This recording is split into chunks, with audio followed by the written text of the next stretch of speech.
برحب فيكم مشاهدينا من جديد ومنتابع فقراتنا، حيث نحرص جميعنا على المحافظة على نظافة بيوتنا ونقاوة أسرتنا وأفرشتنا، طبعا للشعور بالراحة والطمأنينة، ثم لتفادي الأمراض والحساسيات التي قد تنتج عن بيئة غير صحية.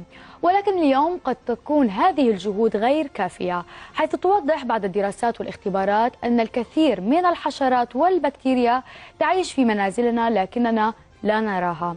ما هي هذه الحشرات وكيف وصلت إلى سرير غرفة نومنا وما مدى تأثيرها على الصحة؟ طبعا في البداية حنتابع التقرير التالي للزميل صبحي عطري اللي هو بخوض في تجربة عملية لاكتشاف ماهية هذه الحشرات، ومن ثم نعود للنقاش مع ضيفي في الاستديو.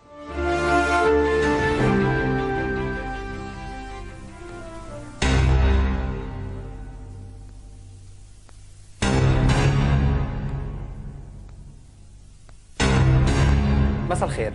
كلياتنا ببيوتنا اكيد في عنا غرفة نوم، وغرف النوم عادة بيكون فيها موجود سرير.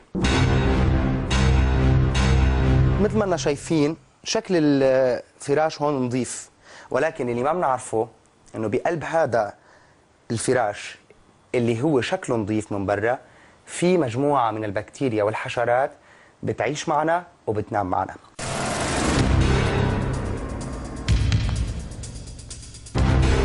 لنتعرف عليها أكثر معنا سامر.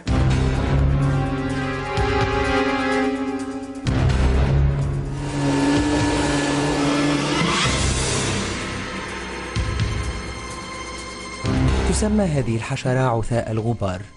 هي حشرة تعيش داخل الأسرة والمخدات والفرشات والكنب والستائر والألبسة أيضا. عشان تتأكد أنت إنه الحشرة بتموت، طبعا هذه مخلوقة من دم. هحط لك إياها على السنتة وبتشم ريحة الشعيط تبعها.